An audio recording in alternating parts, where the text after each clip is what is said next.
Hola amigos, bienvenidos a un vídeo más sobre este canal de superdotación. Seguimos en el espacio idílico de la cordillera cantábrica y cuando veáis estos vídeos seguramente ya no estaremos aquí, dado que la conexión a red es un poco lenta y no se pueden subir vídeos, porque comentaba en el vídeo anterior que estamos prácticamente 12 habitantes, de entre 12 y 20 habitantes, en un pequeño pueblo perdido, en un ambiente de tranquilidad que invita a la reflexión y a plantearse cosas que llevas pensando muchos meses, pero la mente en este ambiente tranquilo e idílico funciona mucho mejor, libre de estímulos estresantes y por tanto, bueno, pues me ayuda a verbalizar y a ordenar las ideas con mucha claridad. O yo al menos lo siento así. El tema que me impele a este vídeo lo llevo también pensando mucho tiempo y he decidido hacerlo pues de la misma manera que estoy haciendo todos los vídeos, contando mis experiencias, las de las personas que me rodean y lo que he ido observando dentro del campo de las altas capacidades. Y hoy voy a hablar un poco sobre el problema que tiene la sociedad al no valorar a las personas con superdotación y concretamente lo que le ocurre al poder político un poco con los superdotados, ¿no? Ya he hablado en un vídeo anterior de los problemas de los políticos y los superdotados, pero esta vez lo voy a enfocar en el sentido de la enorme pérdida o gasto de dinero público que se va en subvencionar auténticas tonterías, en apoyar investigaciones en el campo concreto de la investigación al que me dedico y de la docencia universitaria, en apoyar investigaciones que no van a ningún lado, simplemente por la afinidad que sienten muchos políticos por las personas que son como ellos, es decir, no superdotadas, porque yo creo que en la política no debe haber demasiados superdotados. Y en este sentido me viene a la mente las reflexiones de un buen amigo que ya he mencionado bastantes veces en este canal, que es el doctor Pellegrina Celdrán, Héctor Pellegrino Celdrán, que una vez me dijo una cosa que me hizo reflexionar profundamente, y es que existían o existen en las sociedades tres poderes: el poder político, el poder económico y el poder intelectual. De manera natural, el poder político y el económico tienden a asociarse, de tal forma que el poder económico verdadero, puro, suele operar en la sombra. Las grandes fortunas no quieren ser descubiertas, no quieren estar en el candelero, son discretas. Cuando veamos a un gran millonario estar en las listas Forbes y esas cosas, pues yo estoy convencido que muchos multimillonarios que tienen posiblemente más dinero incluso que muchos de los que aparecen en la lista Forbes, pues lo tienen distribuido en múltiples empresas, no quieren que se sepa. En fin, aparecen unos cuantos en esa lista Forbes, pero indudablemente el poder económico puro no quiere aparecer en muchos casos. Pero necesita el poder político. Necesita el poder político porque sin el poder político no puede ejercer en muchos sectores públicos, no puede tener el grado de intervención que tiene, etc.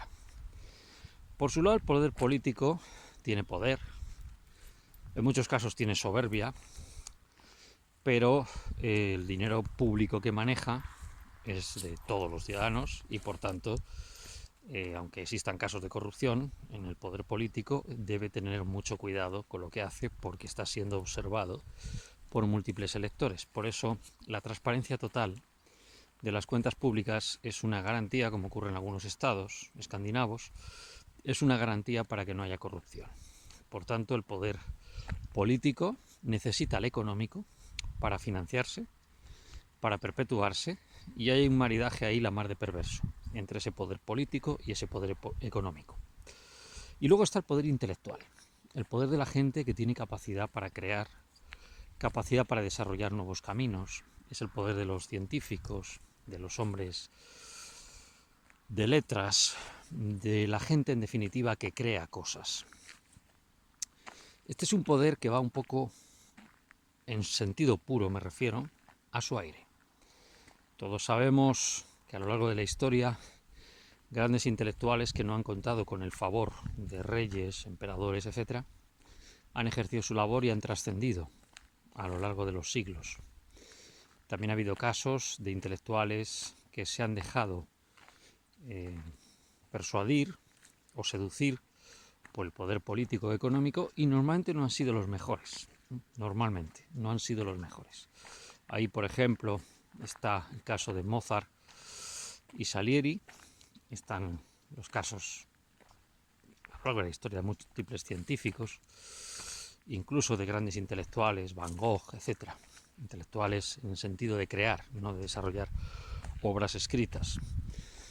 Pero en cualquier caso, está claro que el poder intelectual es un poder que es visto con cierta desconfianza, tanto por el poder político, porque le cuestiona, como por el poder económico, porque si no pueden comprar al intelectual, el intelectual pasa a ser una amenaza. Y aunque no exista un binomio puro, absoluto, entre superdotados e intelectuales, es decir, muchos intelectuales no sean superdotados y muchos superdotados no sean intelectuales, lo cierto es que una mayor capacidad de pensamiento lleva aparejado un mayor poder intelectual generalmente. Otra cosa es que este poder intelectual se traduzca en obras. Ahí tenéis mi vídeo sobre rendimiento académico y superdotación, para aclarar el punto este. En cualquier caso, el poder intelectual es un poder incómodo para los otros dos, en muchos casos. Pues bien, la razón para hacer este vídeo es que es muy curioso que a muchos, y hablo en general porque no es solamente mi caso, superdotados nos ha ocurrido una cosa muy curiosa a lo largo de nuestras vidas. Y es que no hemos gozado del favor del poder político, sobre todo si trabajamos en el sector público. Hemos visto a nuestro alrededor cómo se subvencionaba gente o se apoyaba gente que hacía auténticas tonterías, cosas que no son útiles para la sociedad.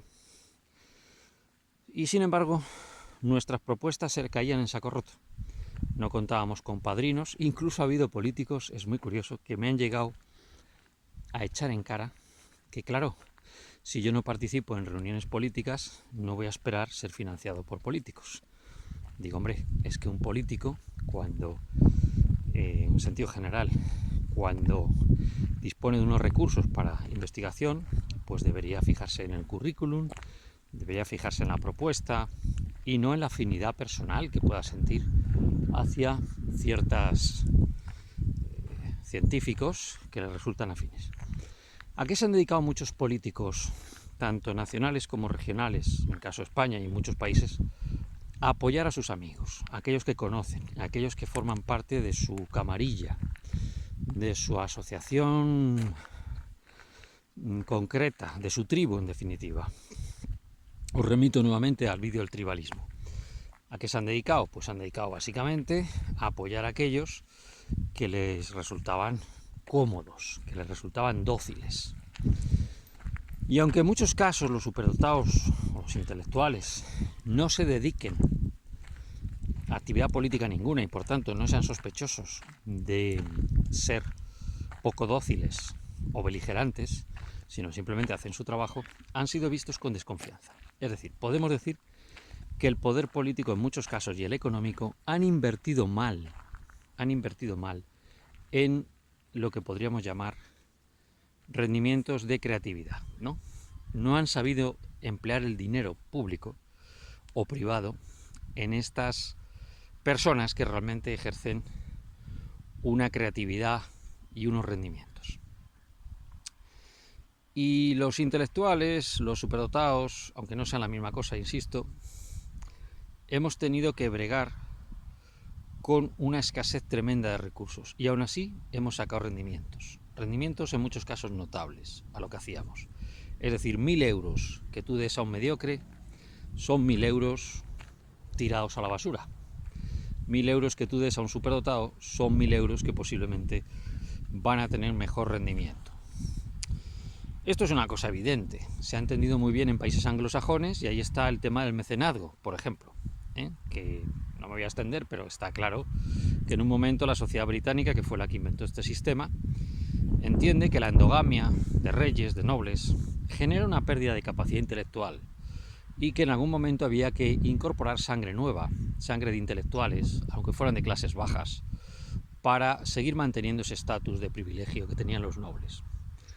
Y eso, ahí aparece el mecenazgo. El mecenazgo no es por altruismo, el mecenazgo es sencillamente por la cuestión pragmática, como el mundo anglosajón es pragmático, de darse cuenta que realmente se necesita a los intelectuales para seguir generando riqueza y para que el poder económico y político se sigan manteniendo donde están. Pero ¿qué es lo que ocurre en las sociedades no anglosajonas en las que esto no se ha entendido tan bien? Como por ejemplo las sociedades latinas o incluso la sociedad española, ¿no? Que somos tribales, los latinos, los españoles son muy tribales, y entonces han ido apoyando solo a los afines. Esto a lo largo de décadas genera una pérdida absoluta de rendimiento. En muchas instituciones universitarias se ve una caída de rendimiento brutal. Y ahora, 30, 20 años después, porque uno ya tiene años para ver las cosas en perspectiva, se dan cuenta del error cometido y vuelven su vista sobre los que antaño éramos vistos con cierta animadversión. Claro, lo que ellos no entienden es que psicológicamente tú ya no dependes de nadie, porque cuando tú entras en una institución de investigación, bien sea pública o privada, con 28 añitos, como me ocurrió a mí, y no tienes apoyo de nadie, al revés, ataques permanentes, desarrollas una enorme capacidad para bregar solo, para trabajar con muy pocos recursos y para sacar el máximo rendimiento a lo que tienes, aunque solo sea un ordenador. En este sentido, para que veáis hasta qué punto esto es así, recuerdo que la primera vez que instalé el Windows 98 en un equipo, porque en esa época usaba Linux todavía, usaba Windows todavía, lo instalé a través de la red porque mi ordenador no tenía ni siquiera CD-ROM. Le tuve que pedir el favor a otra persona de que me permitiera usar la red. Hasta ese punto llega la carestía de recursos a la que uno ha tenido que enfrentar. Y hemos salido adelante. Nuestro rendimiento no será perfecto, pero si tenemos en cuenta la escasez de recursos y que el equipo de investigación se reduce a n igual a 1, en muchos casos, pues el rendimiento es notable. Y muchos políticos y poder económico empieza a darse cuenta de eso.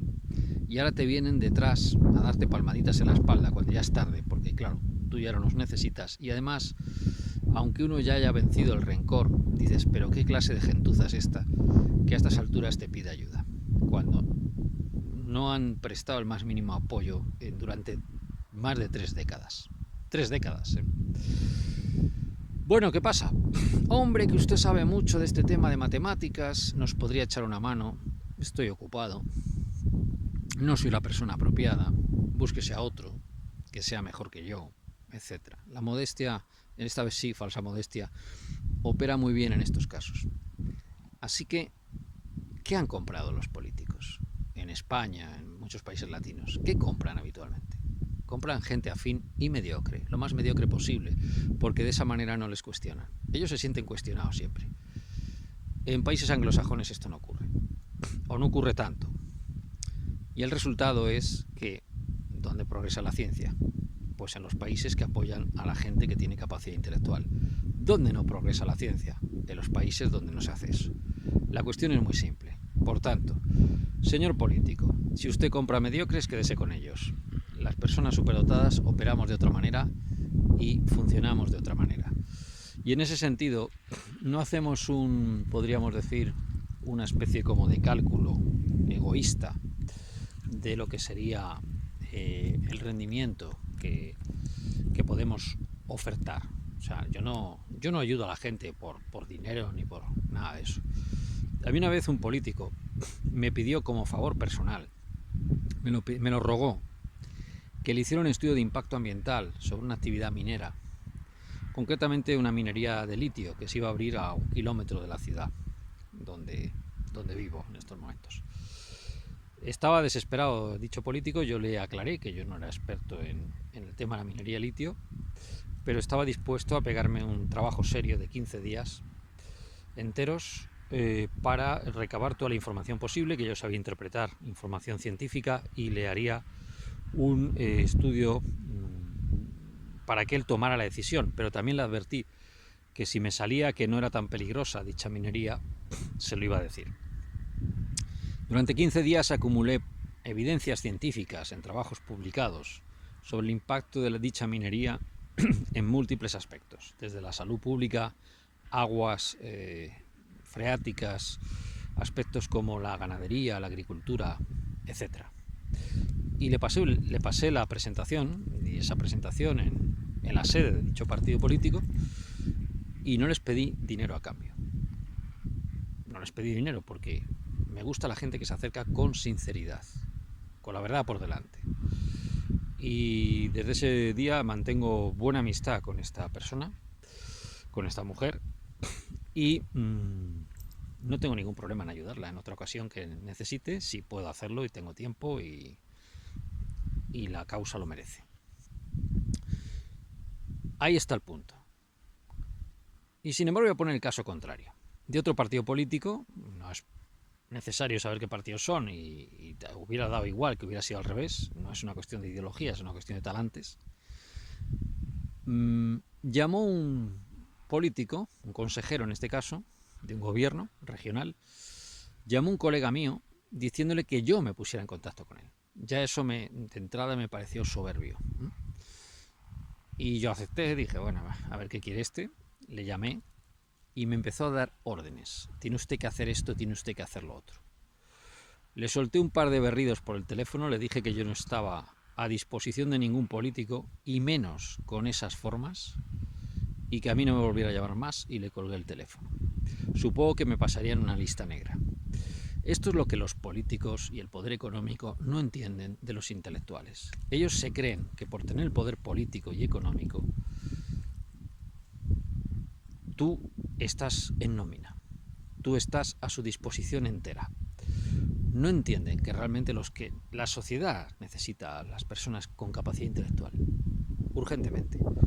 Yo me iré a la tumba con todo lo que sé, lo que tengo en la cabeza, lo que he acumulado, pensando y leyendo. Y no piensen que es soberbia lo que estoy diciendo, de verdad que no lo es.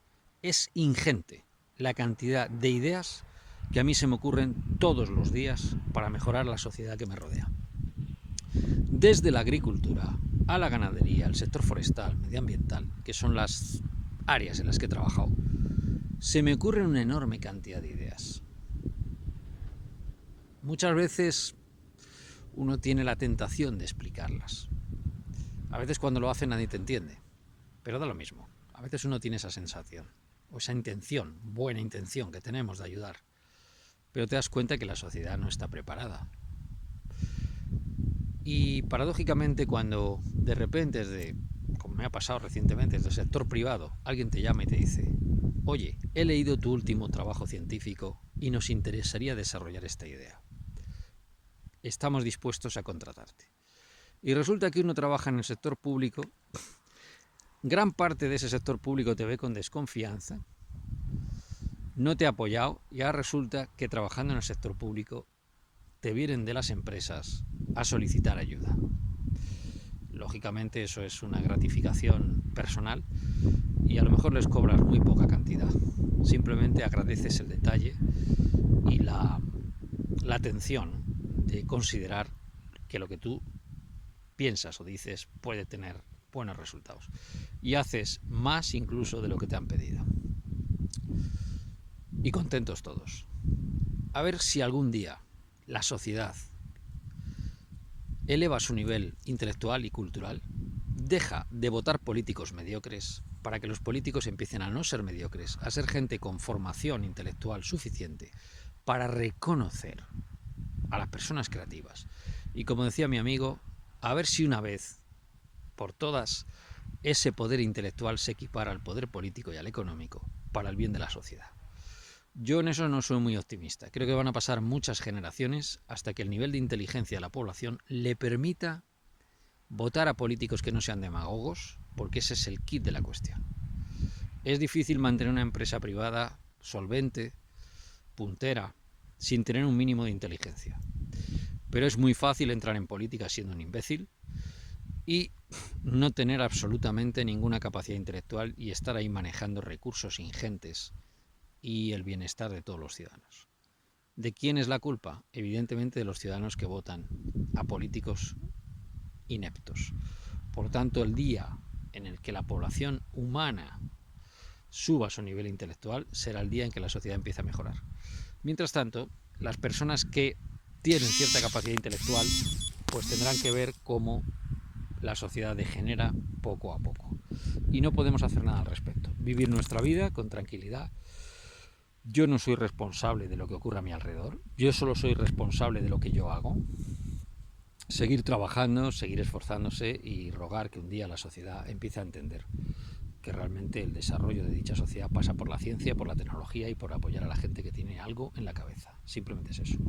Nada más. Un saludo y hasta el próximo vídeo. Chao.